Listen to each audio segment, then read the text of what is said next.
right, thank you. Saturday night was a fun night for us, and I think for all Spartan fans. The young men played extremely hard. It was an exciting game, very explosive. I knew going in that I thought San Diego State had some very explosive football players, and they were able to make some plays. We played extremely hard. Would have liked to tackle a little bit better, but that also tipped the hat to the running backs at San Diego State. They made some fantastic runs, and we'll work at that harder and get better at it. And sometimes that happens. Those guys are on scholarship also. But I was very proud of Tyler Irvin and Damon Ogburn and the kickoff return team. They made some big plays.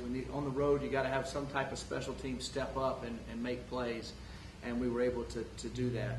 Also, the two drives in the fourth quarter, led by David Fales and the team were great plays. We had some great catches.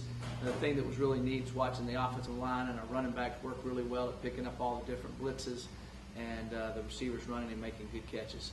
So it was a fun night and a beautiful night down in San Diego and a good win for us. Now we've refocused already. Last night we had practice getting ready to play Navy. We had a heck of a game last year with them. They're a very good football team. They're a better passing team this year than they were in the previous years. Trey Miller, their quarterback, has a very good arm, has made a lot of plays. And last year they threw the ball quite a bit on us. So I know they'll try to establish a run and do that. But I know that he has a very good arm, and they'll try to exploit us in the passing game some also. Defensively, they held VMI to 3 points last week, beat them 41-3, played really well. They lost their first two games, but they played two pretty good programs, I would say, Notre Dame and Penn State. So they're a very good football team that will be ready to play us there in Annapolis. So I'll take any questions from here. After the running game obviously gave up a lot of yards last week, like you said, want to tackle better. Is it almost a good thing to face a team that's going to run the ball a lot this week to kind of give yourself an immediate chance to kind of redeem yourself with the run defense? Well, yeah, I think that we just need to tackle better, and something we need to work on. But again, the running backs have to say so in that too. The one run the young man number 4 made, he made a lot of great runs. On the one run he made, we missed 4 tackles with nobody blocked us, just missed him. And they weren't hard tackles. They were in the open field. He made some good runs and was very shifty and made a lot of good plays. But yeah, this week will be a tough test for us. The thing that you have to do this week is you have to do your responsibilities, and then you have to make open field tackles. So it's critical for us to do that, and I think that we'll face a challenge and work at it hard and be ready to go. Coach, you talk about making the opposing team one-dimensional offensively, and you said, Navy can pass the ball a little bit better this year, but for the most part, they're very heavy on the run. So how do you see your defense matching up with that? Well, I think we'll match up well. It's assignment football more than it is any time during the year. And so you have to really know where you're supposed to be. You have to read your keys. You can't follow the football. That's what they want you to do, all the deception with the option. They have a lot of different schemes that they run. It's not just running the veer option. A lot of different schemes. So when certain blocking schemes happen and certain guards pull and certain backs are going certain places and the way they come to block you, you have to fit either inside of them or outside of them, and you have to realize that in a split second. That's where the intricacies of it come. And so we need to make sure that we have 2 people on the dive, inside and outside, 2 people inside and outside the quarterback, and 2 people inside and outside the pitch. Now, that's easily said. The hard thing is doing it because of all the different angles and the different ways they get to it and formations. So we'll work at it hard, and then when we get there, we have to come ready to tackle well. Ryan Otten had a very good game this week. Would you say he's finally back up to 100% after being a bit banged up? I thought he had a very good game. He made some really good plays. I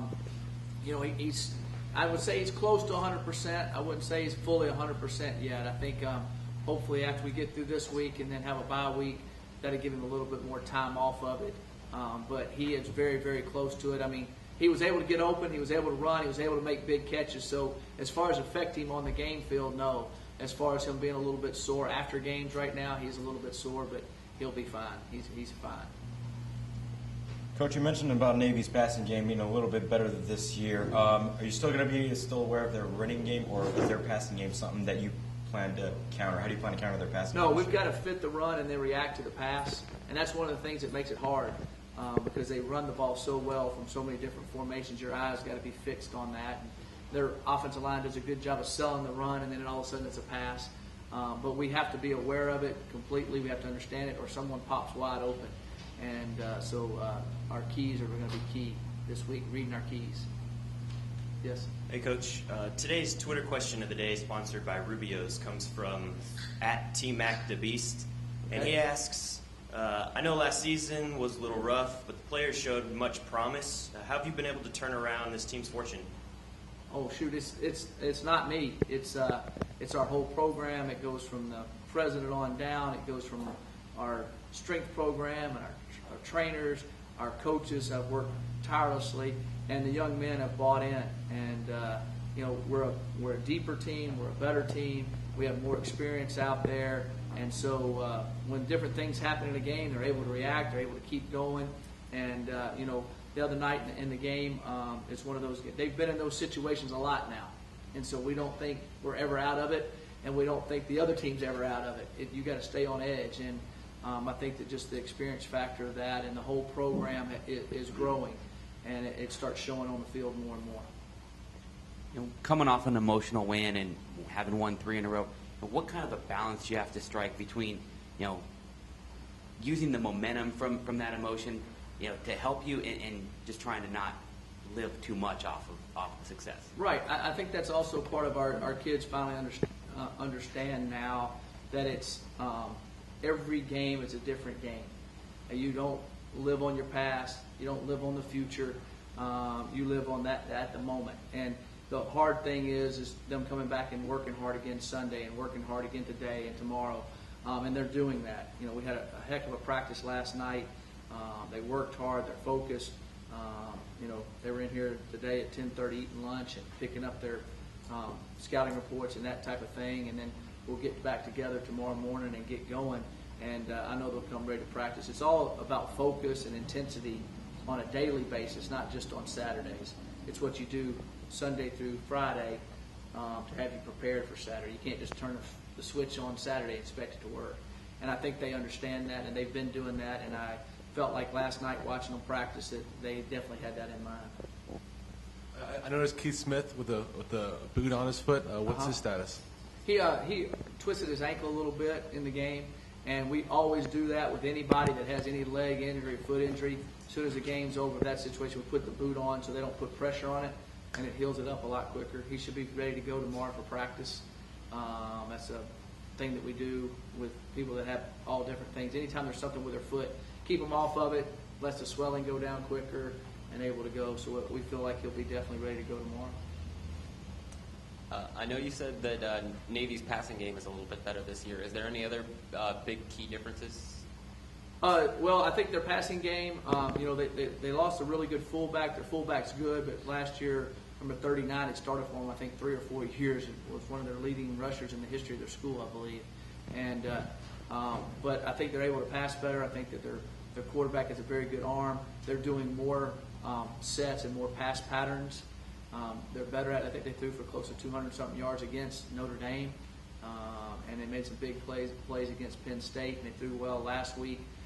So I just think that they're more proficient at it, worked out a little bit more, and the guy has a lot better arm, has more accuracy.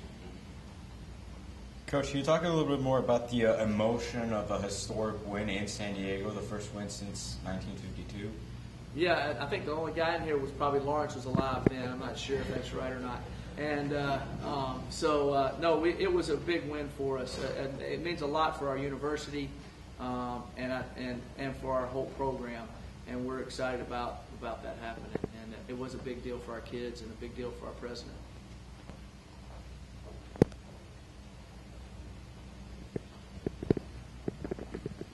Navy has been susceptible to turning the ball over. They probably a lot more than they would like. Do you look at that as something you need to take advantage of, that they've been putting the ball on the ground and you need to continue that? Oh, definitely. To stop an option football team, that's what you hope they have to do. Because when they get running it good and they gain 3 yards, they gain 3.5, then they get it first down, they go for it on 4th down and a half a yard. They kind of methodically go. And so we have to be able to cause some turnovers. And, we were able to cause some, especially on the road, we were able to cause some turnovers at San Diego. And we need to do the same thing at Navy. And that's always a big, big key. And that's something that we hope we're able to do. And hopefully they keep having a little bit of that issue. And that's what, option teams, that's one of the ways you're able to stop them is they put the ball on the ground some and you're able to get on it.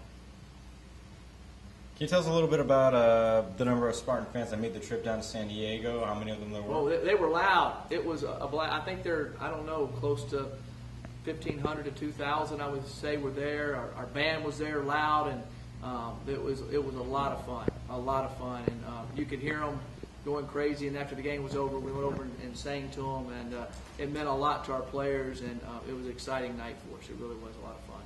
Coach, should you guys get the win on Saturday, what are 2 road wins in a row? What are they going to do for your team? Well, I think it just keeps us going in the right direction. I was told by a friend of mine that we've never won a game in the Eastern Time Zone in the history of the university. That's a long time. So we plan on doing that, and also hopefully we can do it. We've never won 4 games in September in the history of the university. So those are some goals that we would like to reach, and I think gives us some added incentive.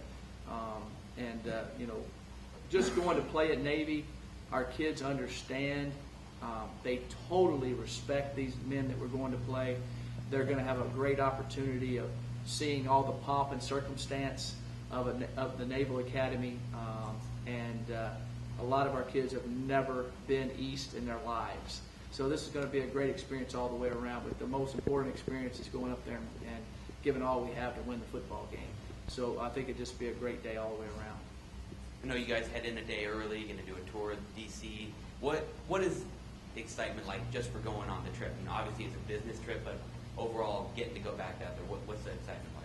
Well, I had our kids raise their hand, and I think 90% of them have never seen Washington, D.C., never seen our Capitol, never seen the Washington Monument, never seen the Lincoln Memorial, never seen our War Memorial there. I think that's history that all Americans should see.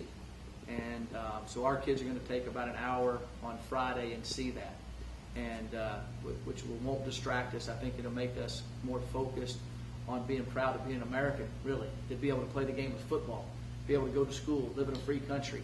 And so that's especially special to them. And then we'll regroup and go eat lunch and go to practice that Friday afternoon.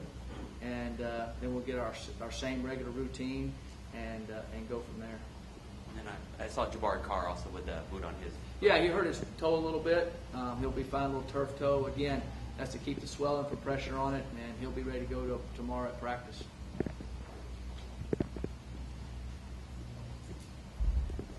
Coach, can you talk a little bit more about the emotion of coming back in the fourth quarter, scoring several touchdown passes to win the game?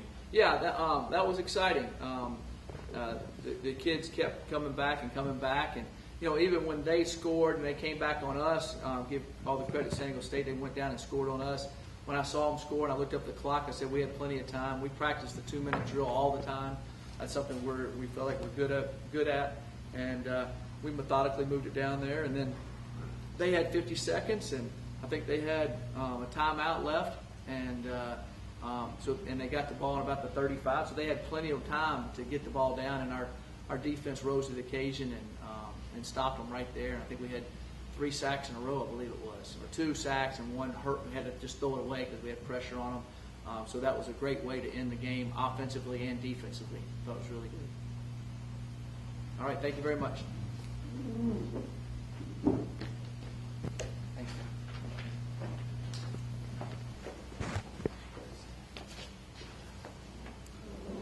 Well, that concludes this week's press conference. A reminder, it's Saturday, September the 29th, in Annapolis, Maryland, San Jose State and the Navy. CBS Sports Network will provide the television coverage, radio coverage on KLIV, 1590 AM, KION out of the Salinas, Monterey area, and KFIV out of Stockton and Modesto. We will have a press conference next week following the Navy game, despite a bye week. So please join us again next week for San Jose State football press conference. Thank you.